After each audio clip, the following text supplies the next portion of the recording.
వాళ్ళని అందుకని ఎప్పుడు అంటుంటాను నేను పరచురాళ్ళగా అట్లా ఉండకూడదు, నేను ఇట్లా ఉండాలి అనుకుంటే ఇది పోయి పరచురాళ్ళకి వేరే రాంగ్గా చెప్పారు. ఏది పరచురాళ్ళకి ఏదో డబ్బులు లేవనట్టు, వాళ్ళు పేదాళ్ళు అయినట్టు అని నా మీద చెప్పేవాడు. ఏంటిరా నువ్వు ఇటు అన్నావంటా మురళి, అయ్యో నేను ఈ భావంతో అన్నానండి, అది వేరే కథలే అంటే అప్పుడు నా మీద ఆయనకి అభిమానం పెరిగింది. వీడు అన్నెసరిగా వెళ్ళాడు. ఎందుకు తెలుసుందంటే ఈయనకి, ఈయన మేనలుడు మా యూనివర్సిటీలో చదివాడు. ఓకే. అప్పుడు నేను జనరల్ సెక్రటరీ యూనివర్సిటీకి 2 years గెలిచా. నాకు అందరు చాలామంది ఫ్యాన్స్, నా కొలీగ్స్ కూడా నా ఫ్యాన్సే. వాడు నా జూనియర్, పెద్ద సాయి అంటారు. ఆయన అడిగాడు, ఏరా పోసానికి ఇష్టపడలే నువ్వు అనుకున్నాడు, ఎంఏ చదివి అంటున్నాడు అక్కడ, నీకు తెలుసా అంటే మా సీనియరే మామయ్య అన్నాడు. సొంత మేనలుడే. అంటే ఎలాంటి వాడు అంటే చాలా మంచోడు మామయ్య, చాలా మంచోడు, మేమంతా ఆయన లైక్ చేస్తాం, చాలా ఫ్రెండ్లీగా ఉంటాడు, మంచోడు చాలా మామయ్య. సర్టిఫికేట్ ఇచ్చేది ఆల్రెడీ. ఓకే. అది ఉంది గోపాల్స్ గారి మైండ్లో.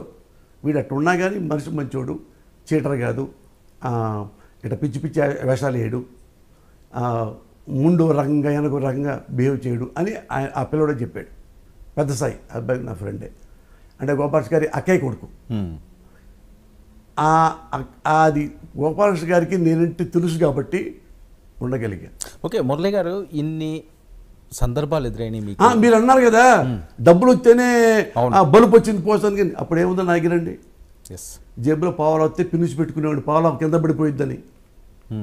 దాన్ని క్యారెక్టర్ ఎలా పోగొట్టుకుంటాం? డబ్బులు పోగొట్టుకుంటాం.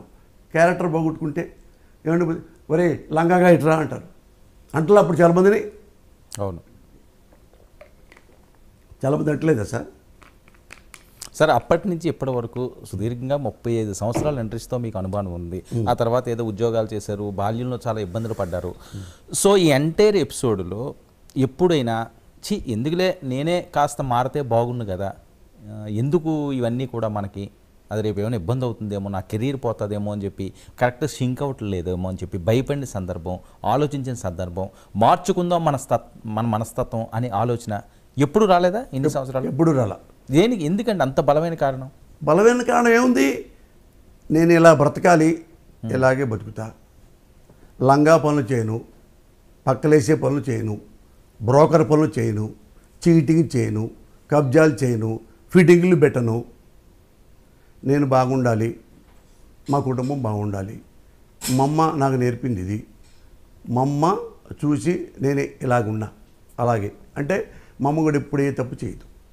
అన్నం లేకపోయినా సరే ఉన్నంట్లో తనే నోటు అన్నం పెట్టి పుడుకోబెట్టేది తప్ప, మా అమ్మ ఆ పక్క అప్పుకి వెళ్దాంపా, ఈ పక్క అప్పులు చేద్దాం, ఆ ఇంట్లో పచ్చడి కొనుక్కొద్దాం, ఈ ఇంట్లో పందారు తెచ్చుకుందాం అని ఏం లేదు. ఉంటే తింటాం, లేకుంటే లేదు. అంటే కష్టాలు ఉన్నప్పుడు కాంప్రమైజ్ అవుతారు కదా సామాన్యంగా. లేదు, నాకు ఎప్పుడు లేదు. అది మా అమ్మది. మా అమ్మ చచ్చిపోయేదాకా కాంప్రమైజ్ అవ్వాలి. చచ్చిపోయేదాకా ఇవ్వండి. మా మేనత్తకి ఆస్తులు ఉంటే పిల్లలు లేరు వాళ్ళకి. నా శాసనమంటే మా శాసనమ్మ నా ఇంటికి వచ్చి, నా ఇంటి ముందుకు వచ్చి నాతో మాట్లాడితే ఈ ఆస్తి మొత్తం దాన్ని రాసిస్తానంది. మా అమ్మంది అదంతా దాని ఆస్తి అంతా అక్కర్లా అని పూరి గుడిసెలో ఉంది మా అమ్మ. మీరు ఎంతమంది అండి? మీ నలుగురు, ఒక అక్క, ఒక తమ్ముడు, ఒక చెల్లి, నేను. మీరు సెకండా? వాళ్ళందరూ అప్పుడు ఓకేనా? ఇప్పుడు వెల్ సెటిల్డ్? ఇప్పుడు అందరూ బ్రహ్మాండం, అందరు బాగున్నారు. రైట్. ఓకే. ఒక ఆదర్శంతో మీ అమ్మగారు ఏదైతే చిన్నప్పటి నుంచి మీకు ఉగ్గుపాలతో నేర్పిన ఆత్మాభిమానం, స్ట్రైట్గా చెప్పాలంటే అది మీరు ఎప్పుడు కూడా పోగొట్టుకోలేదు. అప్పుడు ఇప్పటికి నేను భయపడింది లేదు, తలంచుకున్నది లేదు, దాక్కుంది లేదు. ఒకటే లెక్క, కన్ను తెరిస్తే జననం, కన్ను మూస్తే మరణం, రెప్పపాటే ప్రయాణం. ఈ రెప్పపాటు ప్రయాణానికి వాడికి భయపడి, ఈ ఎదవకి భయపడి, ఆ సన్నాసికి భయపడి, ఆ బ్రోకర్ గాడికి భయపడి, ఆ గుండాగాడికి భయపడి, అయ్యో అమ్మో అయ్యో తొక్క. నీ తెలుసా నువ్వు ఎప్పుడు తెచ్చిపోతావో తెలియదు, నా తెలుసా ఎప్పుడు తెచ్చిపోతానో నాకు తెలియదు కదా. వాళ్ళు గ్యారంటీ ఉందా? నీకు 100 ఏళ్ళ గ్యారంటీ ఉందా? అప్పుడు చక్కగా అయ్యో 100 ఏళ్ళు ఇవ్వను, బటర్ రాసి అందరికి నూనె రాసి, నువ్వెంత గొప్పవాళ్ళు, రాజాది రాజా రాజాది రాజా అని దండం పెట్టి, చెంచా నోట్లో 16 పోసాడు, నోట్లో ఆడ కాళ్ళు రుద్ది, దాంతో శ్రమ ఇప్పించుకొని కాళ్ళకి దండం పెడతా. వాడు జెన్యూన్ అనుకుంటే దాని పెద్ద తప్పేం కాదు. అవును. రాళ్ళకే పెడుతున్నాం. మనుషులకు పెట్టడానికి ఏముంది? మానవ పురుషుడు కదా. మీ కెరీర్లో చాలా భయపడిన సందర్భం ఏమైనా ఉందా? ఎప్పుడు లేదు. వామ్మో నేనేమైపోతాను ఎప్పుడు లేదు. దాక్కున్నది ఎప్పుడు లేదు. ఎప్పుడు లేదు. నేను ఫలానా ఇద్దరితో గొడవలేని వాడు కొడతాడు, వాడు చంపుతాడు, చంపేలోపు నేను ఒక నన్ను చంపకపోతానా? అలా ఉంటుంది నా యాటిట్యూడ్ ఈ రోజుకి. మరి ఈ రోజుకి మరి నన్ను ఈ తెలుగు సినిమా ఇండస్ట్రీలో నేను బిజియెస్ట్ సినిమా వాడిని. అంటే 100 సినిమాలు దాకా రాశా. డైరెక్షన్ హీరోగా చేస్తా, విలన్గా చేస్తా, క్యారెక్టర్ యాక్టింగ్ చేస్తా. షార్ట్ టైంలో 500 దాకా సినిమాలు చేశా. అన్ని రకాలు, అన్ని ఇన్నింగ్స్ ఉన్నాయి.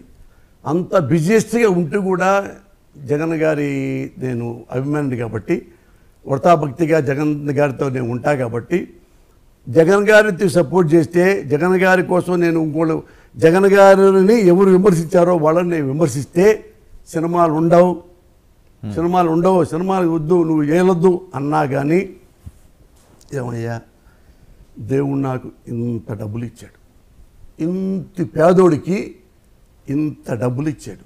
ఆ డబ్బులు నాకు, నా పెద్ద కొడుక్కి, నా చిన్న కొడుక్కి, నా భార్యకి, నలుగురికి 20 కోట్లు పరుచుకున్న మొత్తం 100 కోట్లు దేవుడు నాకు ఇచ్చాడు.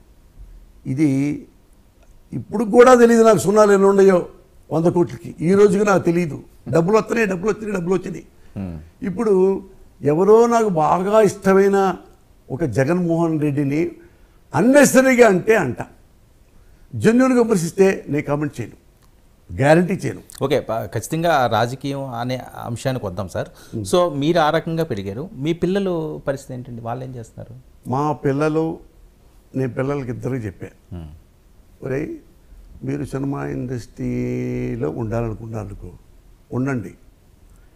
ఎవ్వడికి సినిమా ఇండస్ట్రీలో కాళ్ళకి దండం పెట్టకండి, రెస్పెక్ట్గా ఉండండి, గౌరవంగా ఉండండి, పూజనీయులు ఉంటే నమస్కారం పెట్టండి. అంతే తప్ప వాడు మనకు సినిమా ఇస్తాడు, వాడు మనం ఉద్ధరిస్తాడు అని కాళ్ళకి దండం పెట్టి వాడి పక్కనే కూర్చొని వాడి ఇంటికి వెళ్ళి డోరు కొట్టి సార్ ఏమన్నా అవకాశం ఉందా? ఎప్పుడు జీవితంలో అవి చేయకండి.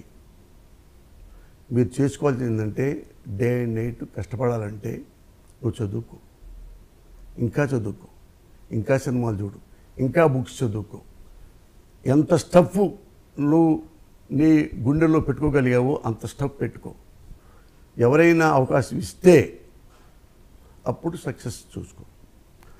ఒకవేళ సినిమా వచ్చింది ఫ్లాప్ అయింది, బాధపడమాకు. నేను ఎప్పుడు ఏడవలా, ఫ్లాపులకి హిట్లకి ఇప్పుడు ఎగరలా. సినిమా ఫ్లాప్ అయింది నీది, ఏడవమాకు. మళ్ళీ వచ్చింది ఏడవమాకు, ఫ్లాప్.